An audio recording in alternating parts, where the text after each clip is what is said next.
प्रभु श्री अरविंद दिव्य जीवन ग्रंथ अध्ययन वर्ग निजक संलग्न कर रखि समस्त मातृ सन्तान मान हृदय स्वागत एवं शुभेच्छा। आज कार्यक्रम को संचालन करथुवा परश्री अपांक समेत जो मैंने ये कार्यक्रम को सुंदर दिव्य कर गढ़ी तोड़ार सहयोग करते समस्त को अनेक श्रद्धा ज्ञापन कर विगत दिन में The Ascent of Life chapter 21 तार नुआ बही 211 पेज रे फर्स्ट पैराग्राफ रो किछि अंश पढ़ी एजर आलोचना को आगु को आम पढ़ी विश्वर तत्व दर्शन टी कौन जड़ दर्शन प्रथमे जड़ को बुझा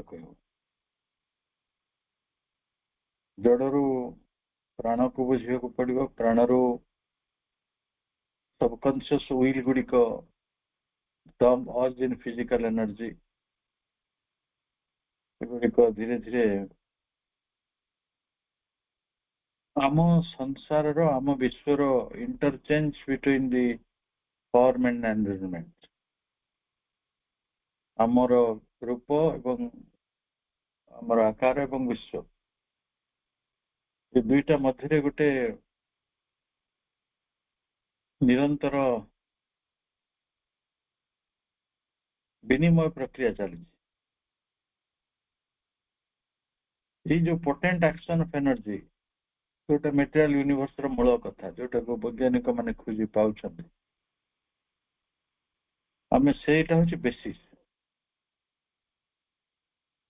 एवं एई बेसिस रे हमर मेटेरियल लिविंग मध्ये एकम्प्लिश होई संपन्न होई आमे ए कथा गुडी को पढि देले अन्नमय चेतना अन्नमय जीवन रो एक प्रतिष्ठित रूप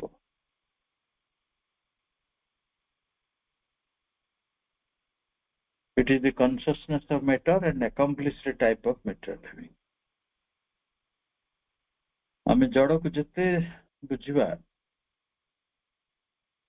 आम चेतना जरिया रे आम जीवन से संपन्न हो पड़ो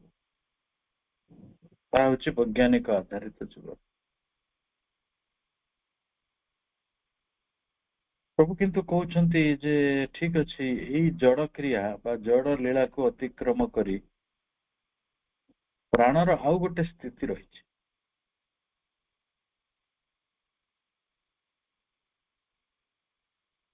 but there comes a new equipoise नुआ संतुलन रही there intervenes a new set of forms terms सेठी नुआ शब्द नुआ तत्व which begins to evolve towards conscious mind terms which increase in proportion as life delivers itself out of this form and begins to evolve towards conscious mind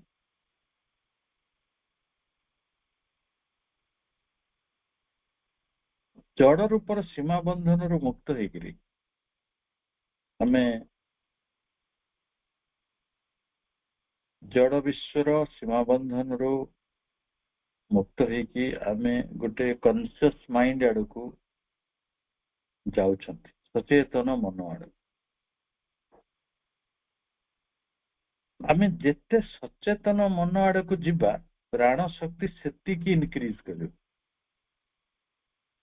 तेणु गोटे घासर जीवन गोटे गाईर जीवन गोटे घोड़ार जीवन गोटे हाथीर जीवन गोटे तिमिर जीवन मनुष्यर जीवन भितर यहाँ हूँ पार्थक्य जीवन तो जीवन जीवनटा केते प्रोसेस रोचे पानी तो पानी पानीटा केते प्रोसेस रोचे नर्दमार पानी नईर पानी झरणार पानी कूअर पानी फरक अच्छे पानी तो पानी प्राण तो प्राण किंतु ये प्रोसेस किपरि हुए ତାର ଫିଲ୍ଟରେସନ କେମିତି ହଉଛି, ତାକୁ ବିଶୁଦ୍ଧ କିପରି କରାଯାଉଛି, ଇଏ କିପରି ଭାବରେ ଆଗକୁ ଯାଉଛି, ଯେତେବେଳେ ଆଗକୁ ଯାଉଛି ଏଇ ଆମ ଜଡ ରୂପ, ଆମ ଫର୍ମରେ ଆମେ ବଡ ବାନ୍ଧିକି ଅଛୁ, ସେ ଗୋଟେ ପ୍ରପୋର୍ସନ ପ୍ରଭୁ ତିଆରି କରୁଛୁ। ଯୋଉ ଅନୁପାତରେ ଜୀବନ ଏଇ ରୂପ ଠାରୁ ମୁକ୍ତ ହେଇଯାଉଛି, ଜଡ ବନ୍ଧନର ଜଡ ରୂପ ଠାରୁ ଭିନ୍ନ ହେଇଯାଉଛି। ଆପଣ ଆପଣଙ୍କ ଶରୀର ନୁହନ୍ତି, ଆଉ ଶରୀରକୁ ନେଇ ଯେତେ ସବୁ ସମ୍ବନ୍ଧ, ଯେତେ ସବୁ ଘଟଣା ପ୍ରତିଘଟଣା, ଆକର୍ଷଣ ବିକର୍ଷଣ ସବୁ ରହିଛି, ସେଗୁଡିକ ଆପଣ ନୁହନ୍ତି। ଇଏ ସବୁକୁ ଗୋଟେ ପ୍ରପୋର୍ସନ ଇଭଲ୍ଭ ଟୁୱାର୍ଡସ୍ ଏ କନସିୟସ୍ ମାଇଣ୍ଡ, ଏ ସବୁ କିଛି ଆମକୁ ଗୋଟିଏ ସଚେତନ ମନ ଆଡକୁ ନଉଛି। ସେଇ ଅନୁସାରେ ପ୍ରାଣ ଶକ୍ତିଟି ଇନକ୍ରିଜ ହଉଛି।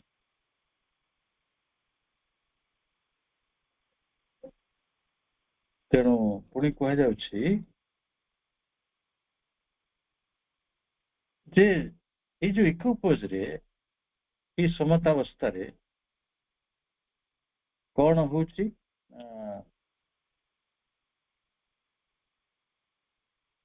ପ୍ରାଣଟି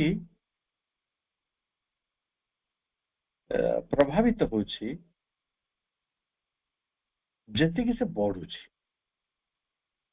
ତେଣୁ ପ୍ରାଣଟି ଏସେଣ୍ଟ ହବା ଦରକାର ବୋଲି ଆମେ ବୁଝୁଛନ୍ତି। ପ୍ରାଣର ଗୋଟେ ଉର୍ଦ୍ଧାୟନ ନିରନ୍ତର ଚାଲିଅଛି। କିପରି ଚାଲୁଛି ନା ମନର ଗତି ଅନୁସାରେ ଚାଲୁଛି। ମନଟି ଗୋଟେ ଘାସ ପାଖରେ ମନଟି ହୁଏତ ବିକଶିତ ନୁହେଁ, କିନ୍ତୁ ମଣିଷ ପାଖରେ ତା ବିକଶିତ। ତେଣୁ ଯୋଉ ବିକଶିତ ମଣିଷର ମନ ଆଧାରରେ ତାର ପ୍ରାଣଟି ମୁକ୍ତ ହଉଛି, ଏବଂ ସେଇ ଅନୁସାରେ ପ୍ରାଣଟି ମଧ୍ୟ ଅଗ୍ରଗତି କରୁଛି, ତାର ଉର୍ଦ୍ଧାୟନ ହେଉଛି।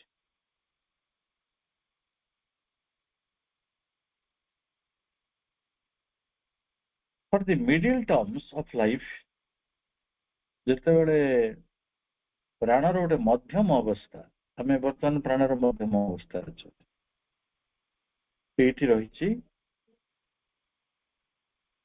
ରହିଛି middle terms of life R death, ମୃତ୍ୟୁ ଏଇଠି ରହିଛି। ମୃତ୍ୟୁ ଗୋଟେ ଚରମ ସତ୍ୟ ନୁହେଁ, ଏଇଟା ଗୋଟେ ମାଧ୍ୟମିକ ଗୋଟେ ଟ୍ରାନଜିସନରେ ରହିଛି ମଧ୍ୟମ ଅବସ୍ଥାରେ। ଶେଷ ଅବସ୍ଥାରେ ଯେତେବେଳେ ପ୍ରାଣର ଉର୍ଦ୍ଧାୟନ ହେଇଯିବ ସମ୍ପୂର୍ଣ୍ଣ ଭାବରେ, ସେଠି ମୃତ୍ୟୁ ରହିବ କି ନାହିଁ? ରହିବନି। ଖାଲି କଣ ମୃତ୍ୟୁ ଅଛି, ଏଠି ଅଛି ମ୍ୟୁଚୁଆଲ ଡିଭରିଂ, ପରସ୍ପରକୁ ଖାଇଯିବା, ଗିଳି ପକେଇବା।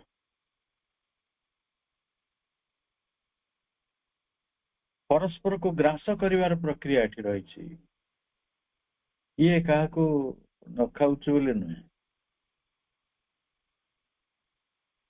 ମଶାର ଲାର୍ଭା ମାନେ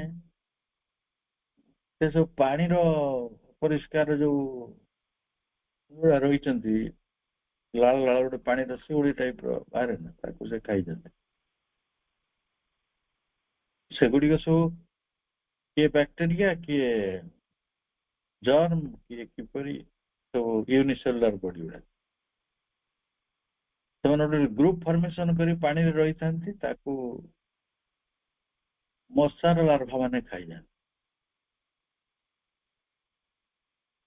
ମଶା ହଉଛି ଅନେକ ଜୀବଜନ୍ତୁଙ୍କର ଖାଦ୍ୟ, ମାଛ ମାନଙ୍କର ମୁଖ୍ୟ ଖାଦ୍ୟ,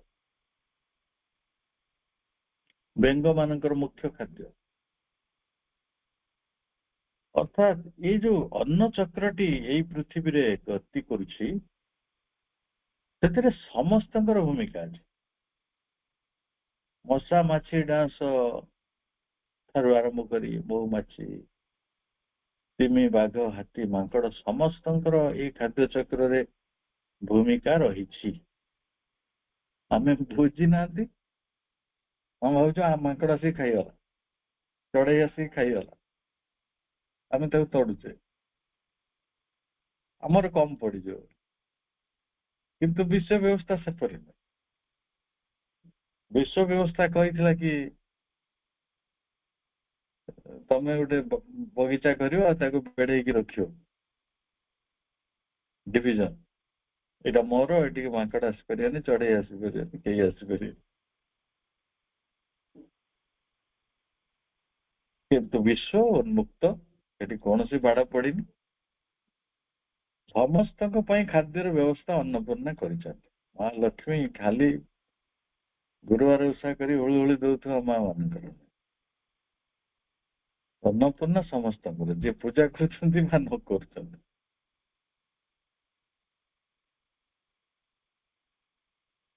तेणु मृत्यु रही परस्पर को ग्रास कर प्रक्रिया रही मिडिल टर्म आउ कौन अच्छी ना हंगर अच्छी सुधा भोकटा लगुच अब अच्छी कनसीयस डिजायर सचेतन बासना बासना इच्छा गुड़िक घर खंडे दरकार भल पदवीटे दरकार मोटा अंक रोजगार दरकार एटा सब सचेतन बासना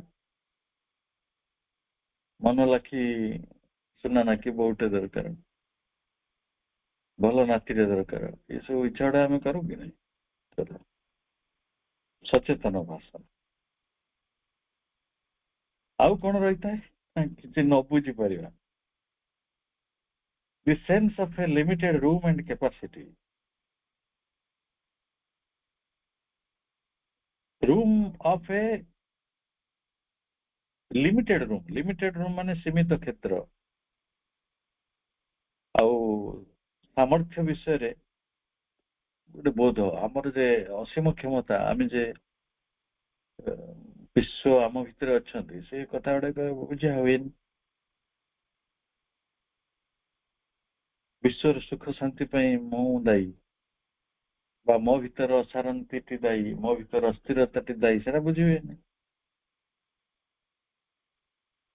तेणु आमर क्षेत्र संपर्क में आमर सामर्थ्य संपर्क में गोटे सीमितता बोध रही है लिमिटेड रूम एंड कैपेसिटी आउ खाली कौन स्थिति स्ट्रगल टू इनक्रीज निज को बढ़ेवा टू एक्सपांड निज को संप्रसारित करने प्रसारित करने कंकर करने अन्य उपर विजय हासिल करने को टू पोजेस अन्य को अधिकार करने को संघर्ष करने को पड़े प्राण गुड़िक प्रकृत में ये जो पृथ्वीर इतिहास यहाँ कौन युद्धर इतिहास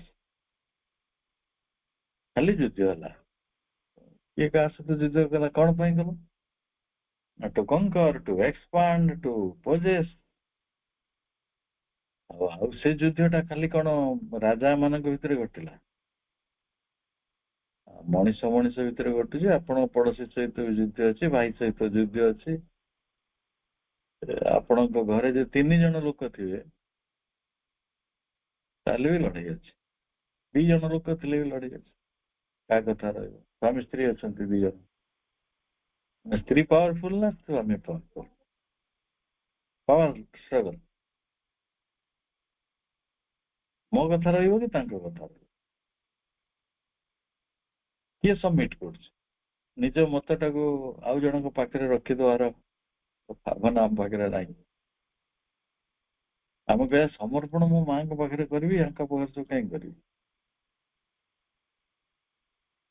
तेणु यहीटा हूँ आम प्राण को संप्रसारित करिवार एक्सपांड करिवार इनक्रीज करिवार स्ट्रगल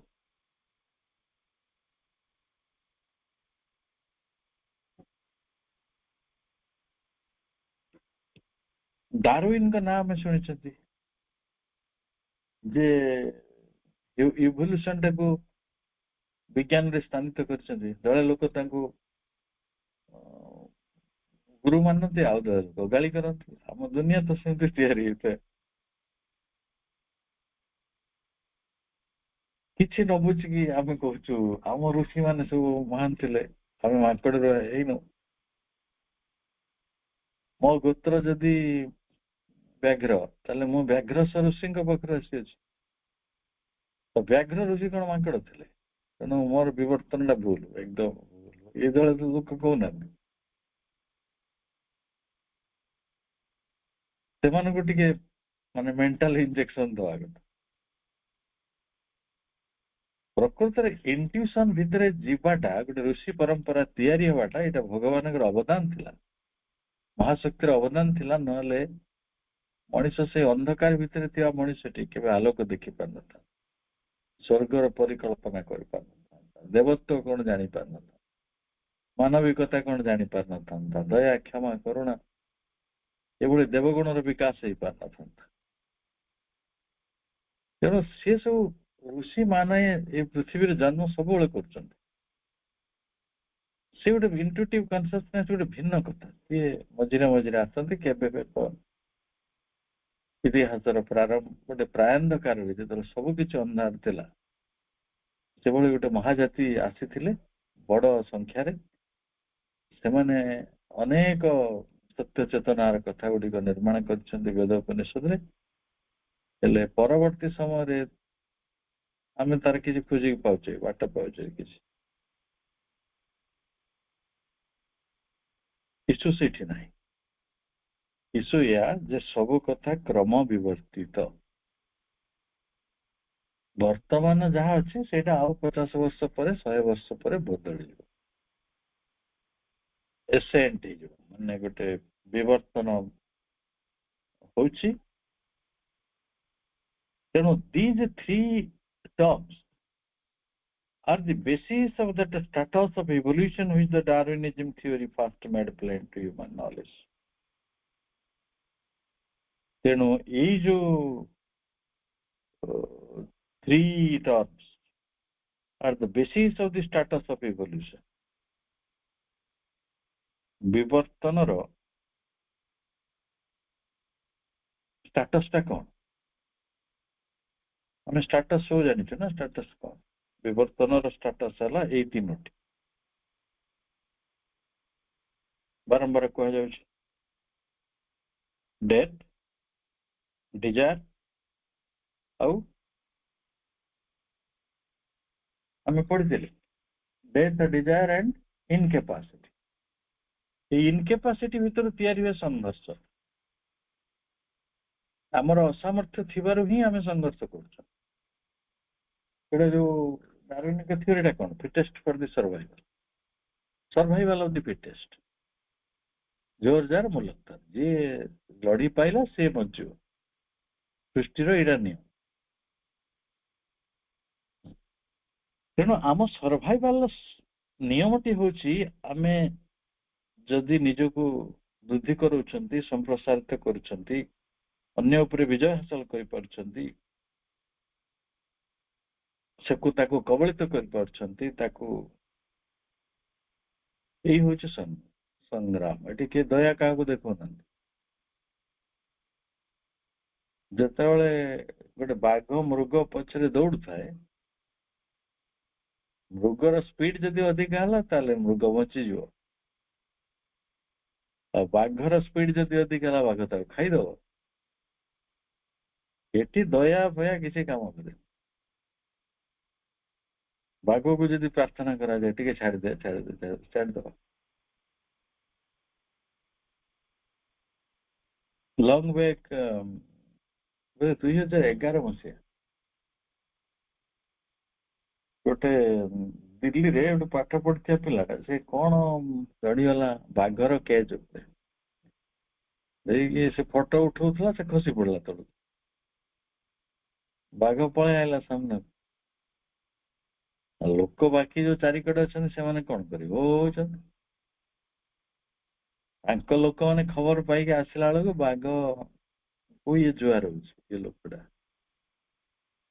ହାତ ଯୋଡିକି ଜୁହାର ହଉଛି, କାନ୍ଦୁଛି, ମତେ ଛାଡିଦେ। ବାଘ ଶୁଣିବ କି? ଟିକେ ବାଘ ଦେଖିଲା ତା ବେକଟାକୁ ଧରିଲା, ଚାଲିଲା।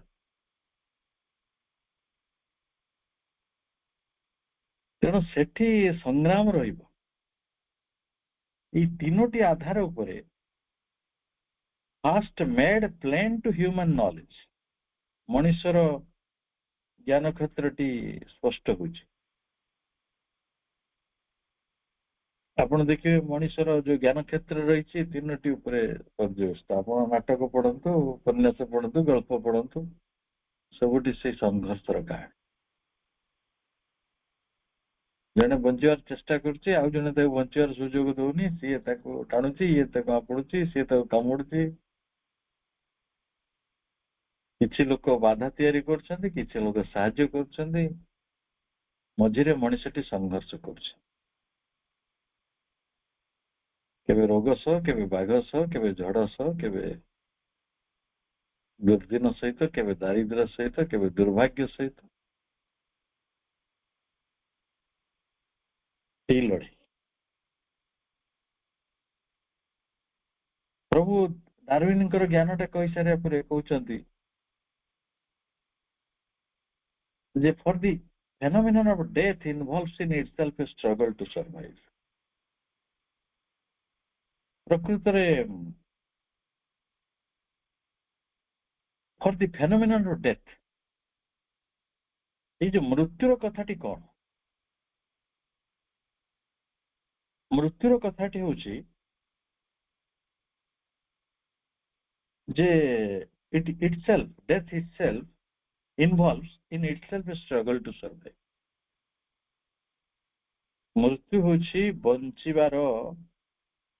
ବଞ୍ଚିବା ପାଇଁ ଏକ ସଂଘର୍ଷ।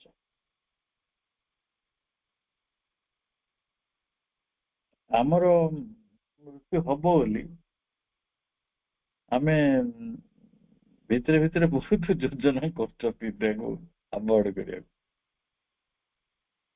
କିଏ ଧନ ସମ୍ପତ୍ତି ରଖି ଯାଉଛି, କିଏ ତା ପୁଅ ନାତି ଛାଡି ଦେଇ ହଉଛି। ମୁଁ ବଞ୍ଚି ନ ପାଇଲେ କଣ ହେଲା, ମୋ ପୁଅ ନାତି ବଞ୍ଚିଥିବେ, ସେ ବଢୁଥିବେ। ପ୍ରଯୋଜନା ଟା ଏକଦମ ଗୋଟେ ମୃତ୍ୟୁକୁ ଫାଙ୍କିବାର ବାଟ, ଏକ୍ସପାଣ୍ଡ କରିବା। ମୋ ନାମ ଯଶ ସବୁ ରଖିଦେଇଯିବି, ଗୋଟେ ମନ୍ଦିର ତୁଳେଇ ଦେଇଯିବି, ଇତିହାସରେ ରହିଯିବି। ଏଇଟା ସବୁ ସର୍ଭାଇଭାଲ ଚେଷ୍ଟା। ମୁଁ ଏପରି ଭାବରେ କାମ କରି ଯେମିତି ଇତିହାସରେ ମୁଁ ରହିବି ଚିରକାଳ, ମତେ ସମସ୍ତେ ପୂଜା କରୁଥିବେ, ମନେ ପକାଉଥିବେ, ଭଲ ପାଉଥିବେ। ଏ ସବୁ ଗୁଡିକ ବଞ୍ଚି ରହିବାର ଇଚ୍ଛା, ଷ୍ଟ୍ରଗଲ ଟୁ ସର୍ଭାଇଭ। କାହିଁକି ସେପରି ଗୋଟେ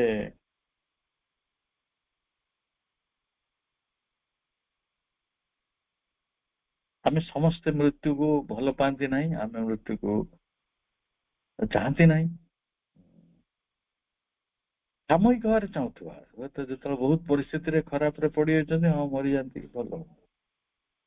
ସେଟା ଶ୍ମଶାନ ବୈରାଗ୍ୟ, 2 ମିନିଟ 10 ମିନିଟ। ପ୍ରକୃତରେ ମୃତ୍ୟୁ ଆସି ପାଖରେ ଛିଡା ହେଲା, ମୁଁ କହିବା ନାଇଁ ନାଇଁ, ଆପଣ ସାମ୍ନାରେ ବାଘ ଆସିବ, ଆପଣ କହିବେ ନା ବାଘ ମତେ ଖାଇଯାଉ, ଏମିତି ମୁଁ ଫସିଯାଆନ୍ତି ନା। ଆମେ ରୋଗ କବଳରୁ ମୁକ୍ତ ହେବା ପାଇଁ ଚେଷ୍ଟା କରୁ। ଆମେ ଯଦି ଇଚ୍ଛା ନ କରିବା ବି, ଆମ ଯୋଉମାନେ ସବୁ ଭାଇ ବନ୍ଧୁ କୁଟୁମ୍ବ ଅଛନ୍ତି, ସିଏ ବି ଆପଣ ଟିକେ ଟିକେ ହସ୍ପିଟାଲ ନେଇଯିବେ। କାହା ପାଖକୁ ନେବେ ନା ଯାହା ପାଖକୁ ନେବେ, ଯିଏ ଆଉ 20 ବର୍ଷ ପରେ ସେ ନିଜେ ମରିଯିବ। ସେ ଗୋଟେ ମିଛୁଟାରେ ଟେତ ଫେତ ଧରି ବୁଲୁଛି, ସେ ଆପଣଙ୍କୁ କିଛି ଲୁଟି ନବ।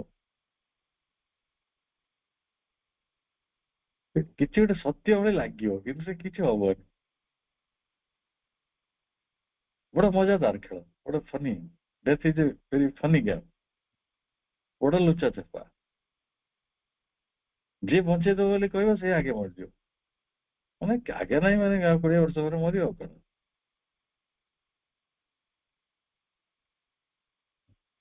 For the phenomenon of death involves in itself a struggle to survive. यार ଗୋଟେ ନେଗେଟିଭ ଟର୍ମ ଅଛି। Since death is only the negative term, ମୃତ୍ୟୁ ହେଉଛି ଏପରି ଗୋଟେ ଅଭାବାତ୍ମକ ସ୍ଥିତି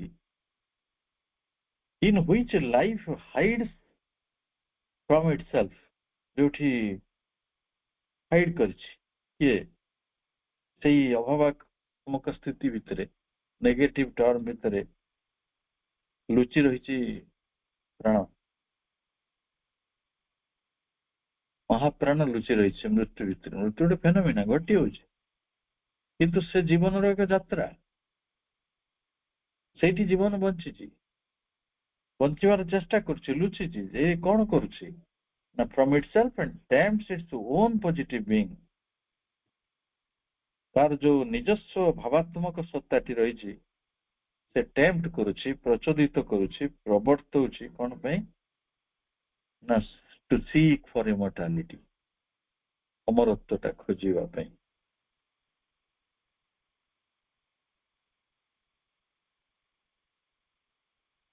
प्रकृतरे श्री अरविंदଙ୍କ दर्शन ଅନନ୍ୟ।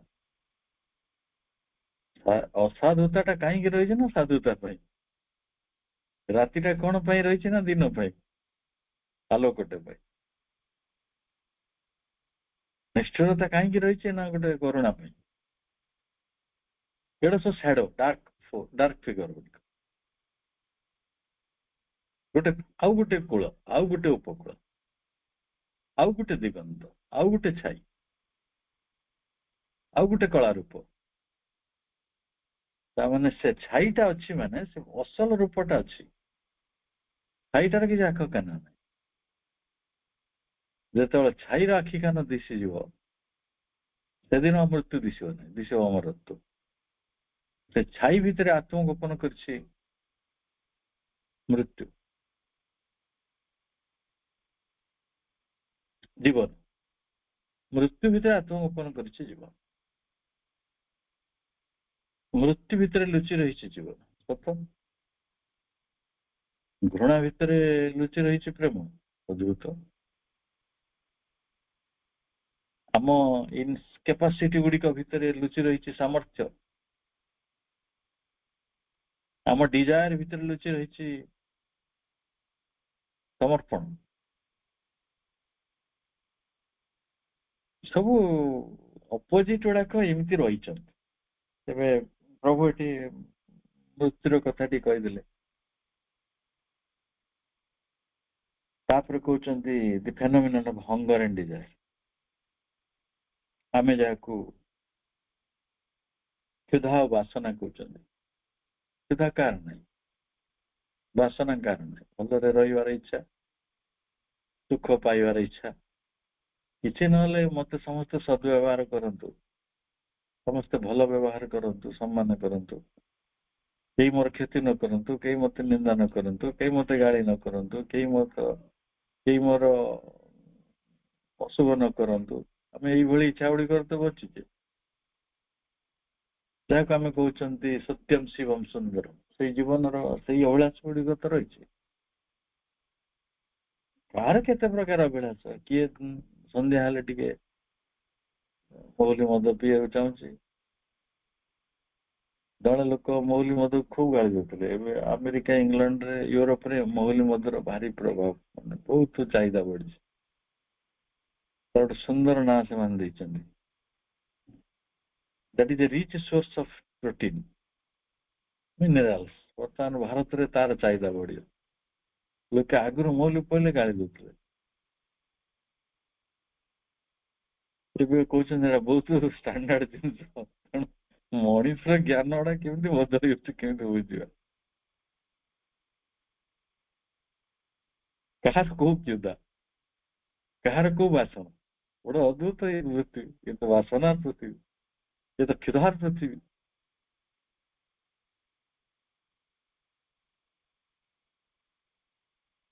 ଏଇଠି ଏଇ ଯୋଉ କ୍ଷୁଧା ଆଉ ବାସନାରେ କଣ ରହିଥାଏ?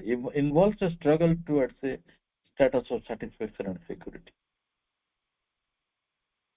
ସନ୍ତୋଷ ପାଇବା ପାଇଁ, ତୃପ୍ତି ପାଇବା ପାଇଁ ଏବଂ ନିରାପତ୍ତା ପାଇବା ପାଇଁ ଗୋଟେ ସଂଘର୍ଷ। ତାର ଅନ୍ୟ ନାମ ହଉଛି କ୍ଷୁଧା ଓ ବାସନା। ଆମେ ଟଙ୍କା ଖୋଜୁଛନ୍ତି କି ନା ଖୋଜୁଛନ୍ତି, ଯଶ ଖୋଜୁଛନ୍ତି, ପ୍ରେମ ଖୋଜୁଛନ୍ତି, ଯାହାଟା ବି ଖୋଜୁଛେ କଣ ପାଇଁ? ଭଲ ଲାଗିବ ବୋଲି, ତୃପ୍ତି ପାଇଁ ଏବଂ ନିରାପତ୍ତା ପାଇଁ। ଆପଣଙ୍କୁ ଯଦି ବହୁତ ଲୋକ ଭଲ ପାଇବେ ତାହେଲେ ୟୁ ୱିଲ୍ ବି ସିକ୍ୟୁର। ଏବେ ଆମ ଦେଶରେ ଜଣେ ପରିବେଶବିତ ଅନଶନ କରିଛନ୍ତି। ସେଠି ଯଦି କୋଟି କୋଟି ଲୋକ ସମର୍ଥନ କରନ୍ତେ ତାଙ୍କ ଜୀବନଟା ବଞ୍ଚିଯାନ୍ତା, ଦ୍ୟାଟ୍ ଇଜ ସିକ୍ୟୁରିଟି। ବାକି ଲୋକ ଖାଇ ପିଇକି ଶୋଇପଡୁଛନ୍ତି, ଯେ କିଛି ବୁଝିବାକୁ କେହି ନାହାନ୍ତି, କେହି ତାଙ୍କ କଥା ଭାବୁନାହାନ୍ତି। କାହା ମା ଦି ଚାରିଟା ଛୁଆ ଏଠି ପଡି ରହିଛନ୍ତି 15-20 ଦିନ ହେଲା। ତାଙ୍କ ନିଶ ଦାଢି ବଢିଗଲାଣି, ସେ ସେଠି ଗୋଟେ ସାର୍ଟ ପିନ୍ଧିକି କିଏ କଣ କହୁଛି, ତ ହସି ହବନି କି କାନ୍ଦି ହବନି।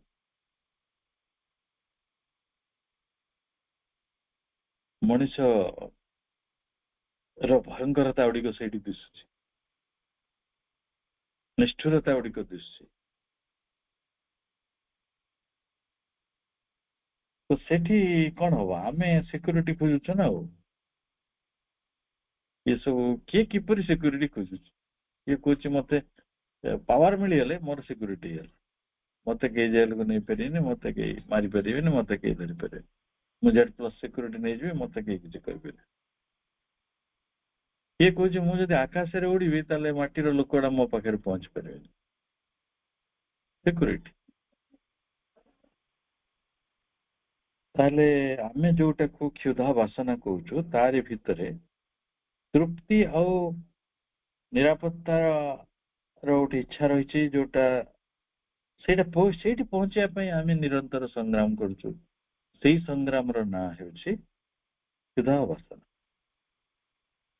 Sin, desire is only the stimulus. ବାସନା ହେଉଛି ଗୋଟେ ଷ୍ଟିମୁଲସ୍, ଗୋଟେ ସମ୍ବେଦନା, ଉତ୍ତେଜନା, by which life tempts its own positive being. ଜୀବନ ନିଜର ଭାବାତ୍ମକତାକୁ ଉତ୍ସାହିତ କରୁଛି, ପ୍ରେରିତ କରୁଛି, to rise out of the negation of unfulfilled hunger.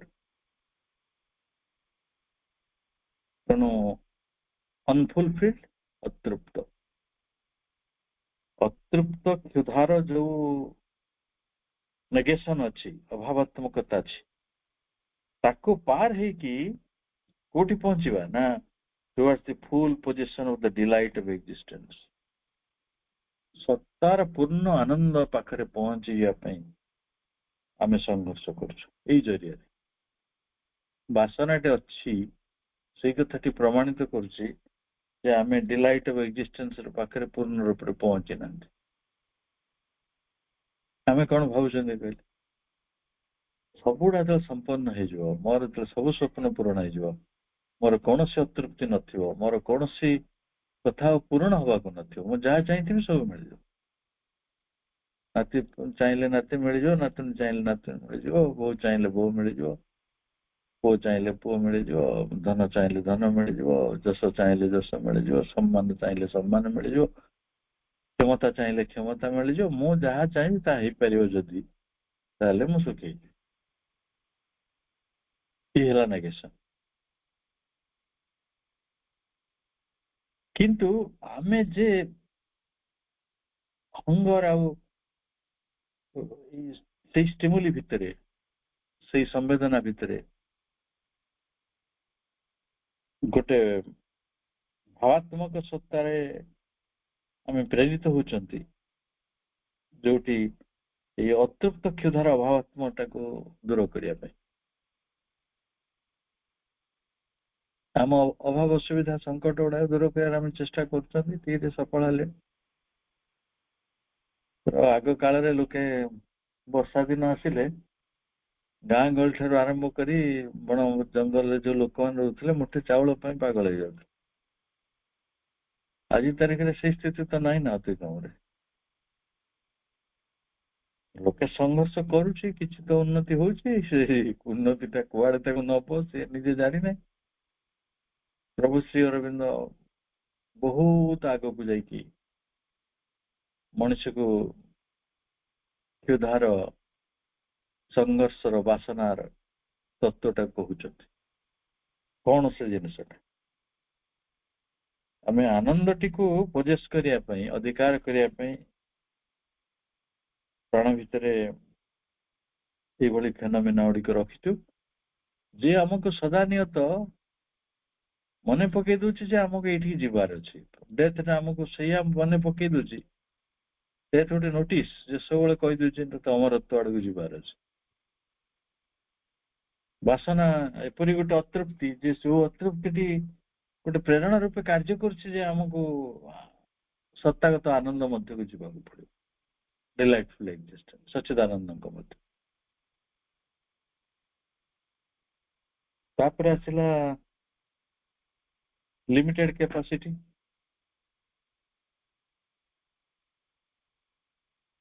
Limited capacity माने आम समस्तंकर क्षमताटा कौन सीमित the phenomenon of limited capacity जोड़ा आम असमर्थता बोली कहउछंती इनकैपेसिटी बोली कहउछंती से गोटे स्ट्रगल इनवॉल्व करुछि इनवॉल्व्स स्ट्रगल टुवर्ड्स एक्सपांशन आत्म प्रसारण मास्टरी प्रभुत्व पोजिशन अधिकार प्रतिष्ठा ପାଇଁ संग्राम करिवार आकांक्षा तैयारी करछि देखो मु जदि दुर्बल अछि ताले सेटा नोटिस कोन तो मु सबल हुए आपण को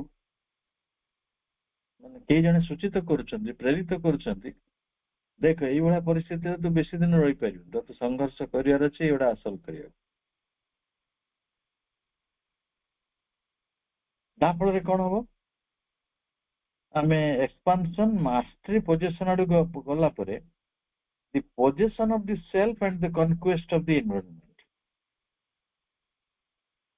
आमे सेल्फ उपरे निज उपरे गोटे नियंत्रण पाइबा खाली कनक्वेस्ट ऑफ द एनवायरनमेंट आपण जो परिवेश उपरे मध्य विजय लाभ करिवे since limitation and defect are only the negation ये जो सीमितता और ये जो डिफेक्ट रही हम पाखरे भूल त्रुटि गुड़िक सेटा गोटे अभावात्मक स्थिति यही अभावात्मक स्थिति मध्य देई life tempts its own positive being जीवन निजर भावात्मक सत्ताटी को प्रेरित करुछि being to seek for the perfection गोटे पूर्णता खोजिबाकू खोजी आनिबाकू of which it is essentially capable eternally capable जोटा शाश्वत भाव रे पूर्ण बा समर्थ तेणु आमे एपरि गोटे परिपूर्णता खोजुछंती जोटी आमे गोटे पूर्णता आड़कू गोटे सामर्थ्य पूर्ण सामर्थ्य आड़कू एटर्नाली कैपेबल शाश्वत भाव रे समर्थ एक कथा आड़कू आमे गति करछंती सेठू आमे प्रेरणा पाउछंती ताले जेतेबेले डार्विन कहिले जे जीवनटा होची गोटे सही मानक पई स्ट्रगल फॉर सर्वाइवल फेट फिटेस्ट बची रहिबो श्री अरविंद किंतु से कथाटी को आउ अलग बाटरे परिभाषित करुछंती केवल विज्ञान नुहे ताको आध्यात्म भितर भी प्रतिष्ठित करुछंती संघर्ष रा कम हम समस्त का जीवन रे संघर्ष अछि The struggle for life is not only a struggle to survive केवल बंची रहिबार संघर्ष नुहे गच्छ माने और प्राणी माने बंची रहिबार संघर्ष करନ୍ତି सेतिपे से गोडे मंजी ही जाता है से गच्छ गुडा को से बढ़ी दियंती और डाल फूल जुआ पारियो सेतिर सब तांकर जन्म होइबे पत्र रू भी गच्छ होई जाय कारण तांकर सर्वाइवल ता चांस कम था सब एबे देखिए मनुष्यर सर्वाइवल ता चांस बढ़ी थिवारु मनुष्यर संख्या बढ़ियाटा कमुची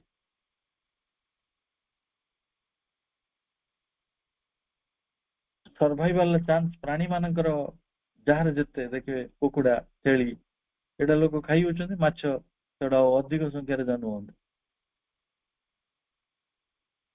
तेणु सेठी खाली स्ट्रगल टा लाइफ पाई बंचिया पाई किंतु मनुष्यर स्ट्रगल टा केवल सर्वाइवल नुहे it is also a struggle of position and perfection एटा अधिकार रो संघर्ष एटा होची गोटे परफेक्शन परिपूर्णतार संघर्ष